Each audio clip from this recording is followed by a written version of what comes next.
오늘 2024년 6월 19일입니다. 수요 예배 벨직 신앙 고백서 1항의 두 번째 시간으로 오늘 말씀을 드리겠습니다. 오늘 본문이 마태복음 16장 13절에서 16절까지 했는데 조금 있다가 우리 시편 8편도 또 읽어보도록 하겠습니다.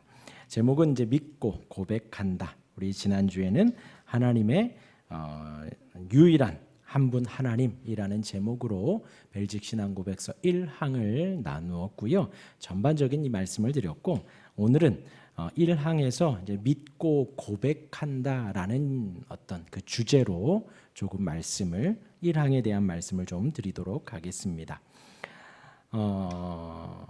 우리가 배우는 이 신앙 고백서는 이제 성경과 교리가 가르치는 믿음의 조항을 성도들이 동의하고 인정하여 받아들이고 그것을 마음으로 믿고 입술로 고백하는 내용입니다. 지난주에도 말씀드렸지만 당시에 있었던 천주교에 의해서 제세례파에 의해서 핍박을 받고 또 교리적인 공격을 받는 그 가운데에서 이 귀도 드브레가 이와 같은 신앙 고백서를 작성하여서 보냈고, 그것이 그때 당시에 노회와도 같은 회의에서 공적으로 채택되었다 말씀을 드렸습니다.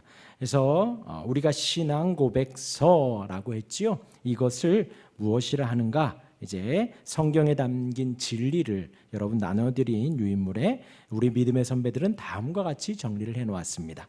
우리 성경은 무엇이라고요? 성경은 시작. 무오한 하나님의 말씀. 이것을 우리는 성경으로 믿습니다. 하나님의 거룩한 경전입니다. 무오한, 오류가 없습니다. 하나님이 우리에게 말씀하시는데 전혀 오류가 없는 하나님의 말씀으로 우리가 성경을 믿습니다. 그래서 여러분들 지금 주일 예배 때마다 오실 때에 뭐 들고 오라고요? 이 성경책 들고 오라는 말씀이에요. 별것 아니라 했습니다. 뭐 어플에도 있고 앞에도 다 띄워드리지만 집에서 여러분들이 예배를 나올 때에 우리 외출 가는 거 아니고 친구 만나러 가는 것 아니고요. 하나님 앞에 예배 드리러 가는 그 시간에 하나님의 말씀, 무오한 하나님의 말씀, 성경 들고 오시라는 거예요. 별것 아니지만 사소한 것 하나 집에서 생각하며 오실 때에 하나님 앞에 드리는 내 마음 자세도 조금씩 더 달라지리라 믿습니다.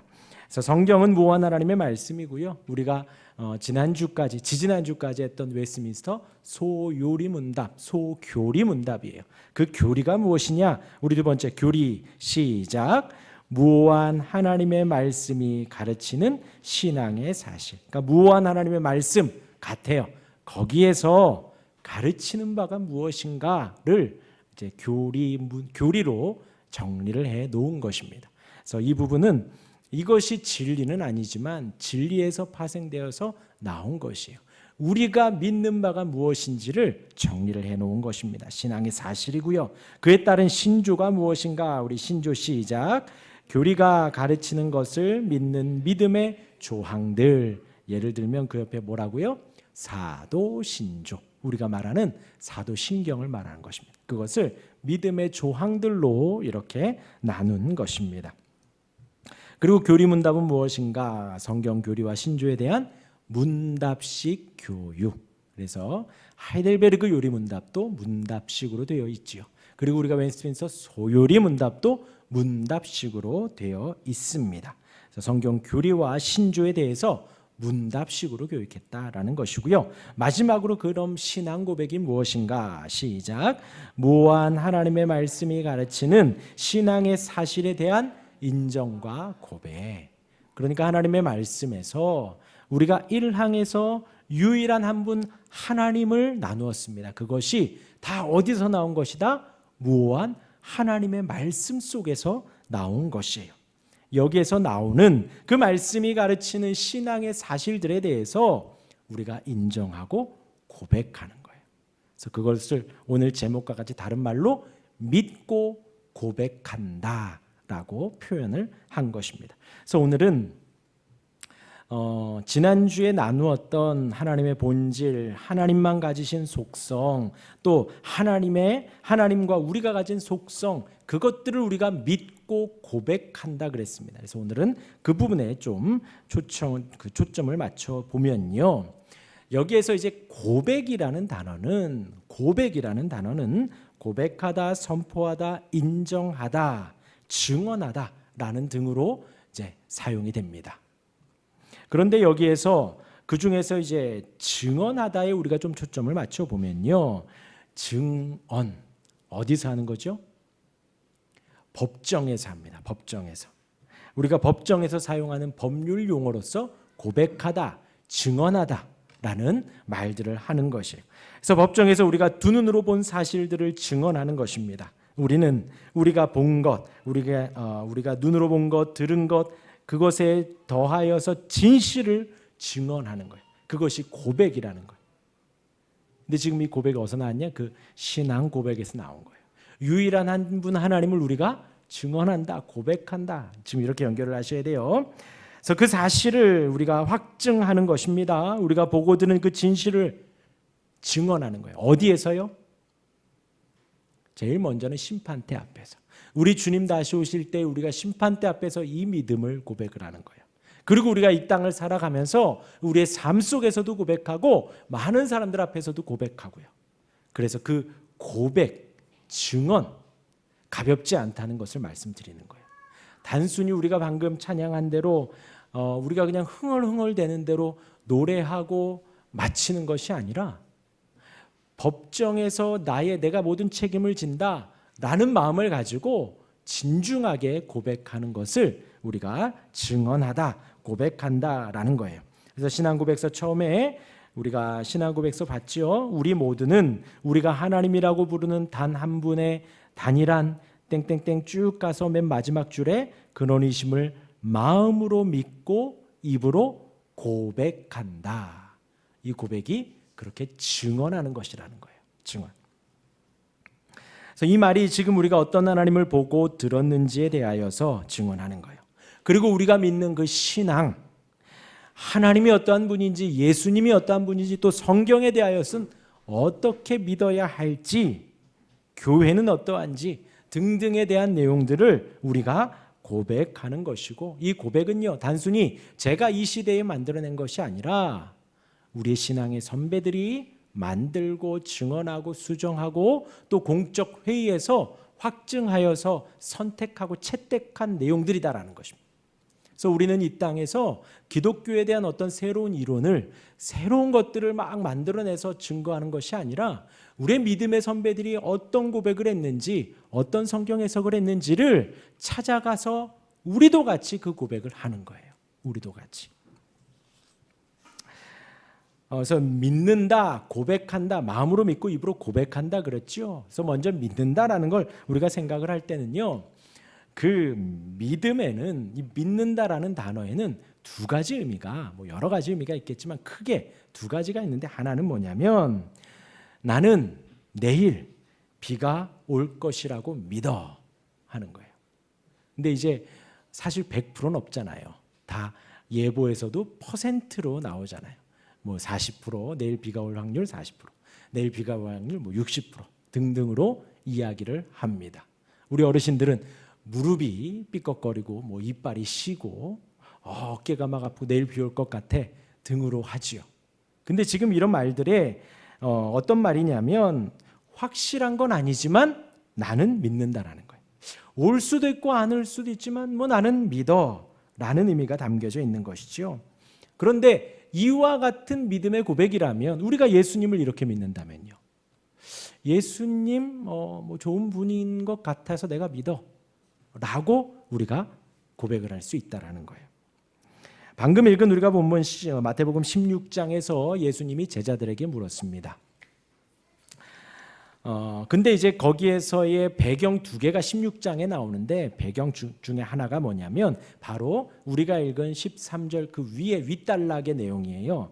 첫 번째는 예수님이 바리새인들과 사두개인들의 누룩을 주의하라고 했습니다. 그렇게 이제 제자들에게 누룩을 주의하라. 그 누룩이 빵이나 술을 발효시키는 음식이지요. 그러니까 바리새인들이나 사두개인들의 누룩을 주의하라. 그들의 말이나 그들의 신앙이나 그들의 가르침을 조심해라 라고 말한 것이지요. 예수님은 그들의 교훈을 삼가라고 말씀하시면서 이 누룩 이야기를 꺼낸 것입니다. 곰팡이 같은 곰팡이 발효라 그래요. 저는 뭐 술을 만들어 본 적이 없고 빵을 만들어 본 적이 없는데 그렇게 만드는 걸 하더라고요. 누룩을 넣어서 발효시켜서 이렇게 구워낸다고 해요. 이렇게 부풀잖아요. 근데 그게 술 같은 경우는 곰팡이 발효라고 합니다. 즉 그들의 교훈, 그들의 가르침은 죽은 믿음을 부풀린다라는 것이죠. 바리새인들과 사두개인들의 가르침은 성경이 말하는 하나님이 가르치는 내용과는 완전히 다른 내용들이다. 그러니까 그들의 가르침에 주의해라. 그들의 교훈에 주의해라 라는 말씀으로 누룩에 대한 말씀을 그들의 가르침을 조심해라 했습니다. 그들의 믿음의 고백, 그들의 죽은 믿음의 고백, 그들의 거짓 가르침에 조심해라. 예수님이 처음 그 윗단락에서 말씀을 하셨고요. 그리고 지금 이 질문을 하신 너희는 나를 누구라 하느냐? 그 전에 사람들은 나를 누구라 하느냐? 그 지역적 배경이 어디라고요? 가이사랴 빌립보. 그곳은 우상이 많은 곳입니다. 곳곳에 우상이 많고 신전이 있는 곳이지요. 하나님이 아닌 다른 성상들을, 다른 나무나 돌이나 그런 것들을 섬기는, 하나님을 섬기지 않는 가짜 신을 섬기는 그곳에서 진짜 신이신 예수님이 그 질문을 드린 것입니다. 그러한 두 가지 배경 속에서 거짓 가르침, 누룩 같은 가르침, 그리고 우상들이 만든 그곳에서 예수님이 제자들에게 물은 것입니다. 사람들이 인자를 누구라 하느냐?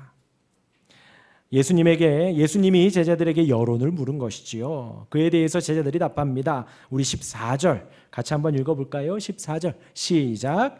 이르되 더러는 세례 요한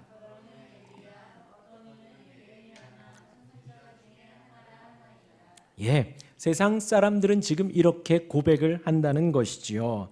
세례 요한, 엘리야, 선지자. 세례 요한은 예수님 바로 직전에 사역했던 사람이죠. 많은 사람들의 어떻게 말하면 인기를 끌었고 많은 사람들이 그 세례 요한의 가르침에 따라갔습니다. 세례를 다시 받았죠. 죄사함의 세례를 받았습니다. 그 세례 요한이 다시 살아왔다. 그 세례 요한이 아니냐? 혹은 엘리야가 하늘로 승천하고 다시 올 그때에 그리스도가 다시 온다라는 믿음이 이 유대인들에게는 있었습니다. 그러하기에 엘리야가 아니냐? 혹은 선지자가 아니냐? 말라기 이후에 400여 년이 지나면서 선지자가 등장하지 않았습니다. 말라기 선지자 이후에. 그러니 선지자가 다시 등장한 게 아니냐라고 말을 하는 것이지요. 이 고백이 아까 그 말과 비슷한 거예요. 내일 비가 올 거라 나는 믿어 라는 말과 더러는 세례 요한이라고 하고요, 더러는 엘리야라고도 하고 더러는 선지자라고도 합니다. 비슷한 흐름 속에서 그렇게 말을 하는 것입니다. 그런데 우리가 지금 고백한 1항에서 마음으로 믿고 입으로 고백합니다. 아까 말씀드렸지요. 심판대 앞에서 우리가 증언하는 거라고요. 우리가 고백하는 거라 말씀을 드렸습니다. 방금 말씀드린 세례 요한, 엘리야, 선지자 이 정도의 마음을 가지고 이 정도에 대한 예수님의 지식을 가지고 선서를 하고 증언할 수 있을까요? 그렇게 하지 못하지요. 이것은 당시에 가십 정도밖에 되지 않을 거예요. 멀리서 보고 혹은 누군가가 듣고 말하는 정도, 누가 이렇다 하더라, 이러다 하더라, 그 정도밖에 되지 않을 것입니다. 그러니까 세례 요한인 것 같아, 엘리야인 것 같아, 혹은 선지자인 것 같아 정도로 말을 하는 것이지요. 근데 지금 우리가 배우고 있는, 그리고 우리가 이 시대에 저와 여러분들이 우리가 교회를 다니며 예수님은 누구십니까? 하나님은 어떤 분이십니까? 우리가 믿는, 당신이 믿는 예수님은, 하나님은 어떤 분이십니까? 할 때에 어떻게 고백할 수 있을까요? 예수님이 다시 묻습니다. 제자들에게. 그러면 사람들은 그렇게 말하는데 너희는 나를 누구라 하느냐? 그러자 베드로가 말하죠. 우리 16절 같이 크게 읽어볼까요? 시작.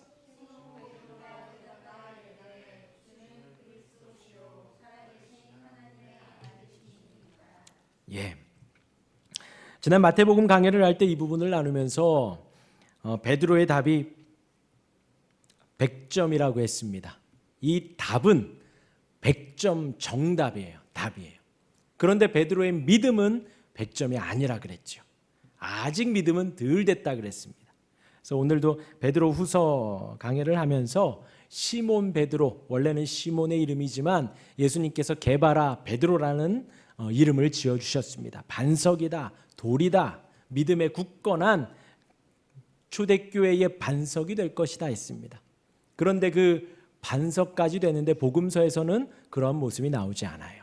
그런데 사도행전에서는 그러한 모습이 나온다 했습니다. 베드로가 믿음의 반석이 되어지는, 초대교회의 굳건한 반석이 되어지는 모습이 사도행전에서 나오지만 복음서에서는 나오지 않는다 그랬어요.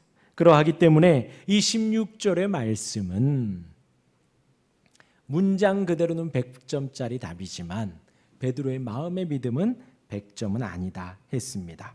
하지만 그 답을 우리가 풀어보면요, 우리가 믿는 예수님 주는 그리스도시오 했습니다. 바로 앞에 예수님 계시잖아요. 주님, 주님은 했습니다. 여기에서의 주님은 우리의 주인이라는 뜻이죠. 예수님이 우리의 주인이면 우리는 뭐예요? 예수님의 친구인가요? 제자? 좋아요, 좋아. 근데 좀 더 낮춰야 돼요.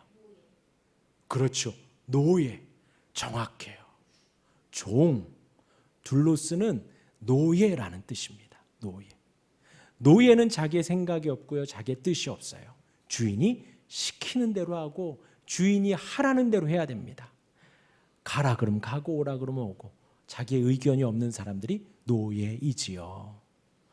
주는 그리스도시요, 나는 노예입니다. 주님은 나의 주인이십니다. 라는 고백을 하는 거예요. 주는 그리스도시요 했습니다. 그리스도는 기름 부음 받은 자를 말씀드린다 그랬죠. 기름 부음 받은 자, 성경에서 기름 부음 받은 자가 딱 3명 나옵니다. 선지자, 제사장, 왕.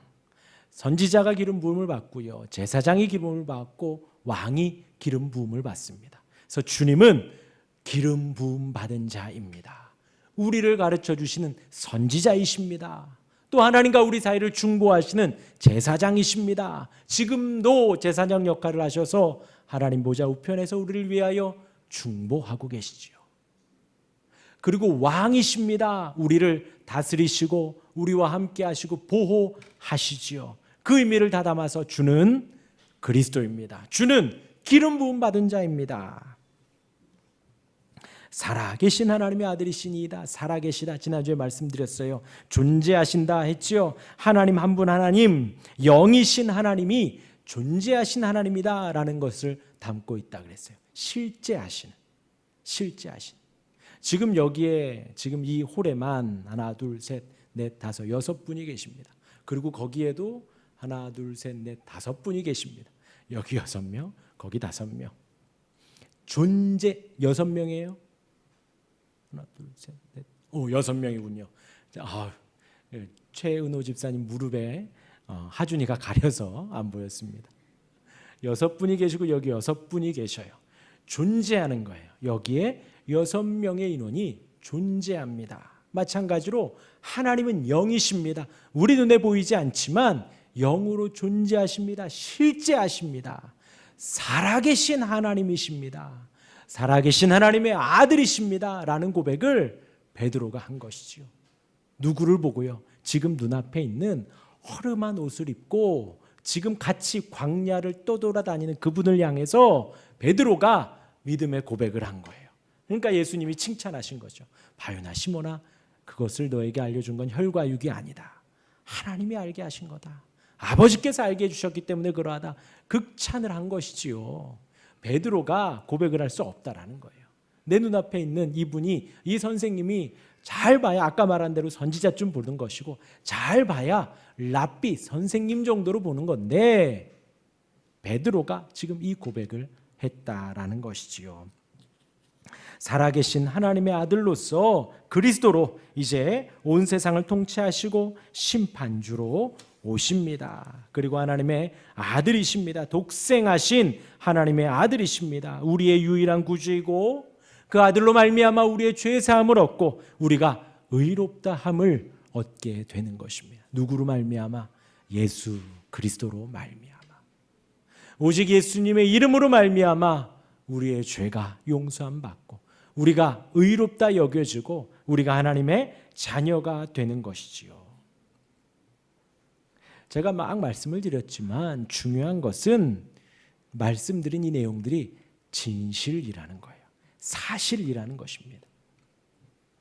그리고 오늘 1항의 내용들, 하나님의 영원하심, 불가해하심, 보이지 않으심, 변하지 않으심, 무한하심, 이것들이 다 성경에서 말하는, 성경에서 증언하는 하나님에 대한 속성과 하나님에 대한 본질을 말하고 있다라는 거예요. 그리고 이제 이것이 우리 입으로 나올 때에 이것이 믿음의 고백이 됩니다. 믿음의 고백이 돼요. 근데 성경에서는 이 믿음도 하나님의 선물이라고 해요. 내가 믿습니다, 믿습니다. 아무리 100번, 1000번 외쳐도 믿어지지 않습니다. 아까 말씀드린 대로 그 정도밖에 안 되는 거예요. 내일은 꼭 비가 올 거야. 내일은 꼭 비가 올 거야. 내가 믿습니다, 믿습니다는 그 정도밖에 되지 않는다라는 거예요. 하나님의 선물입니다. 하나님께서 우리로 하여금 믿게 하십니다. 믿어지게 하십니다. 살아계신 성령께서 알게 하십니다. 하나님은 그분의 말씀인 성경과 그 성경의 선포를 통해 믿게 하십니다. 설교와 말씀, 그 말씀을 들을 때에 성령의 사역으로 죄인의 마음에 믿음을 불러 일으키십니다. 설교를 들을 때에 마음이 찔리게 하십니다. 동감이 되게 하시고 동의하게 하십니다. 그래서 믿게 하십니다. 신뢰하게 하시는 거예요. 그래서 마음으로 믿고 입으로 시인하게 되는 거예요. 믿어지고 시인하는 것입니다. 우리 로마서 10장 9절과 10절 우리 같이 한번 볼까요? 있지요? 우리 한번 읽어보겠습니다. 로마서 10장 9절과 10절 읽겠습니다. 시작. 내가 만일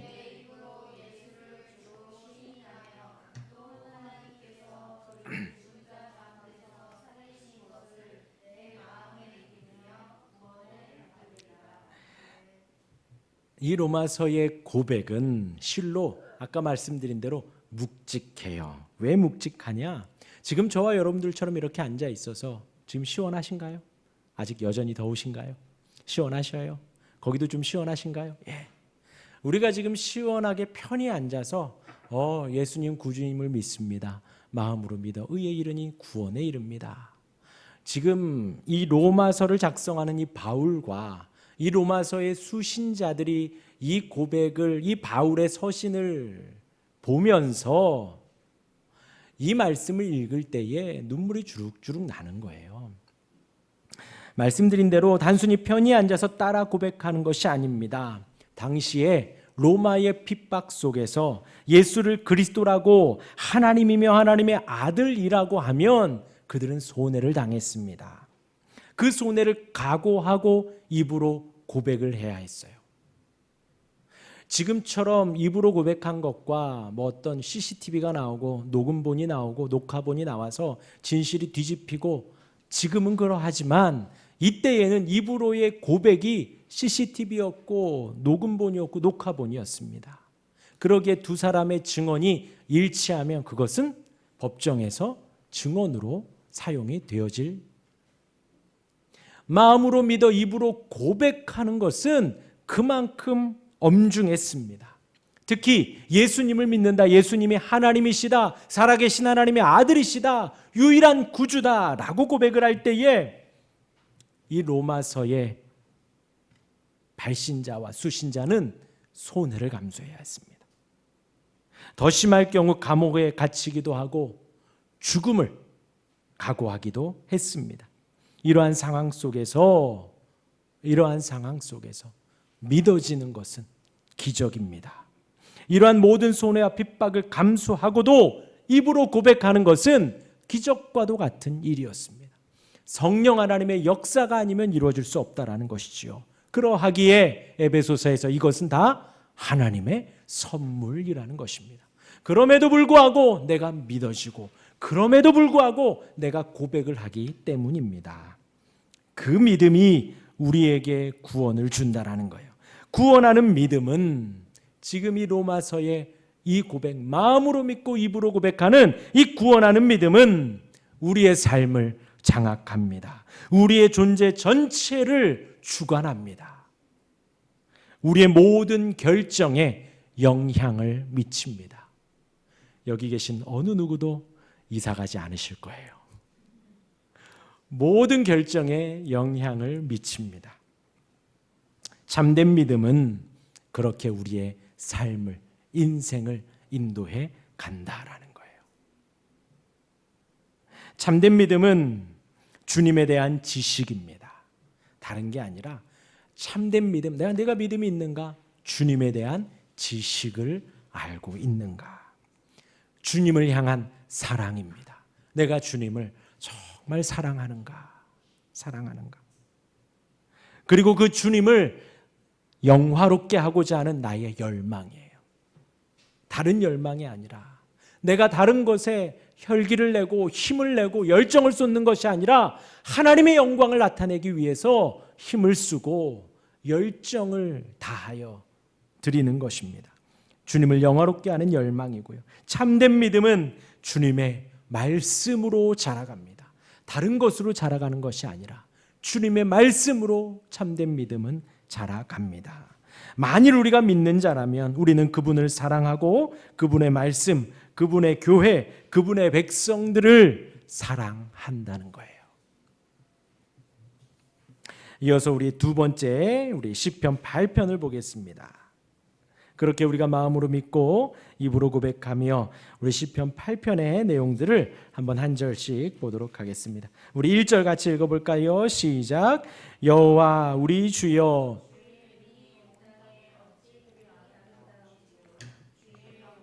하늘을 덮었나이다. 다윗의 고백입니다. 다윗이 보아하니 여호와 우리 주여 주의 이름이 온 땅에 어찌 그리 아름다운지요. 아까 낮에도 신방하면서 시편 23편을 나눴는데요. 여호와는 나의 목자시니 내가 부족함이 없으리로다. 목동인 다윗이 양을 치고 양을 인도하면서 보니 진짜로 양은 나고 진짜로 목자는 우리 하나님이시구나 했던 거예요. 근데 그 다윗이 지금 또 뭐라고 고백하냐? 여호와 우리 주여 주의 이름이 온 땅에 어찌 그리 아름다운지요. 외치는 거예요. 주의 영광이 얼마나 크고 아름다운지 하늘을 덮었답니다. 어제 저녁에 잠깐 하늘 이쪽 서쪽을 보니까 석양이 너무 이쁘더라고요. 덥기는 한데 서쪽에 해가 뉘엿뉘엿 져가는데 뻘겋게 이쁘더라고요. 그것을 보고 단순히 석양이 이쁘다 다윗은 그렇게 고백하는 게 아니라 주의 영광이 온 땅을 덮었습니다. 주님의 이름이 얼마나 아름다운지요. 고백을 하는 거예요. 우리 2절 같이 읽겠습니다. 시작. 주의 대적으로 말미암아 어린아이들과 젖먹이들의 입으로 권능을 세우시며 이는 원수들과 보복자들을 잠잠하게 하려 하심이니이다. 주님의 이름이 권능이 서고요. 원수들과 보복자들을 잠잠하게 한답니다. 우리의 원수들을 잠잠하게 하고 우리가 보복해야 할 대상들 그들을 잠잠하게 하는데 무엇으로 하느냐? 어린아이들과 젖먹이들. 여기에서의 어린아이들은 지금 딱 지우 나이 때 여기에서 말하는 어린아이들. 젖먹이들은 지금 우리 예우미 그렇죠? 이제 100일 됐다고 하는데 예우미 깐난쟁이들을 말을 하는 거예요. 그런데 주님이 행하시면 보복자들과 원수들을 누구로? 이 젖먹이들로 지우와 같은 어린 아이들로도 보복자들을 누를 수 있고 원수를 충분히 갚을 수 있다라는 거예요. 누가 하면? 하나님이 하시면. 주의 대적으로 말미암아 어린아이들과 젖먹이들의 입으로 권능을 세우시며 아주 작고 작은 그 입으로 하나님의 권능이 서고요. 원수들과 보복자들을 잠잠하게 할 수 있다라는 거예요. 그 어린이들이 힘을 얻어서 하는 게 아니라 주님이 요 아이들만으로도 충분히 그렇게 할 수 있다라는 것입니다. 3절 더 재밌습니다. 우리 3절 읽겠습니다. 시작. 주의 손가락으로 만드신 주의 하늘과 주께서 베풀어 주신 달과 별들을 내가 보니. 아까도 말씀드렸지만 석양이 이쪽 끝에서 저 끝까지 하늘이 파랗고 빨갛고 해가 뜨고 구름이 지나가고, 구름이 막 그 바람 많이 부는데 구름이 막 지나가니까 깐난쟁이가 세상이 움직인다는 거예요. 이렇게 길을 가는데 바람이 막 부니까 구름이 막 움직이잖아요. 근데 갑자기 아빠 저 건물이 움직여 그러는 거예요. 건물은 가만히 있고 구름이 움직이는데, 그런 구름들이 떠다니고 지금 보이진 않지만 저 하늘에 달과 별들이 떠 있잖아요. 근데 그것을 무엇으로 만들었다고요? 주의 손가락으로. 손가락 하나. 하나님의 능력을 다윗이 극찬하고 높이며 영광을 돌리고 있는 거예요. 하나님의 능력이 얼마나 큰가, 얼마나 무한한가, 얼마나 놀라운가, 전능하신가. 주의 손가락으로, 어린아이들의 입으로, 젖먹이들의 입으로 원수들을 누를 수 있다라는 것입니다. 사람이 무엇이기에 주께서 그를 생각하시며 인자가 무엇이기에 주께서 그를 돌보시나이까. 우리를 향하여 말을 하는 겁니다. 우리가 무엇인데 우리를 돌봐주시고 우리를 이렇게 세워주십니까? 주의 손으로 만드신 것을 다스리게 하시고 만물을 그의 발 아래에 두셨으니. 그래서 여기에서의 흐름상으로는 우리 사람들이지만 또 여기에서 성자 하나님을 말하기도 합니다. 그러나 이제 흐름상으로 보면 주의 손으로 만드신 것을 다스리게 하시고 만물을 그의 발 아래 두셨으니 곧 모든 소와 양과 들짐승이며 공중의 새와 바다의 물고기와 바닷길에 다니는 것들 주의 발 아래 다 두셨습니다. 우리 마지막 9절 함께 읽겠습니다. 시작. 여호와 우리 주여 주의 이름이 온 땅에 어찌 그리 아름다운지요. 우리도 이러한 고백을 할 수 있길 바랍니다. 하나님이 얼마나 놀라우신지요, 단일하신지요, 영이신지요, 영원하신지요, 또 우리 눈에 보이지 않고 불변하시고 무한하시고 전능하신지요, 얼마나 지혜로운지요, 공의로운지요, 선하신지요. 제가 여러분들 나눠드린 유인물에 말씀을 첨부하여서 올려드렸습니다. 집에 가서 꼭 읽어보시기를 바라요. 이 모든 내용들을 우리가 믿고 고백합니다. 이 모든 내용들을 우리가 성경에서 믿어지고 우리의 입술로 고백하는 거예요. 단순히 흥얼흥얼대는 거 아니라 그랬죠. 우리의 마음을 담고 우리의 삶을 담고 우리의 인생을 담아서 고백을 하는 것입니다.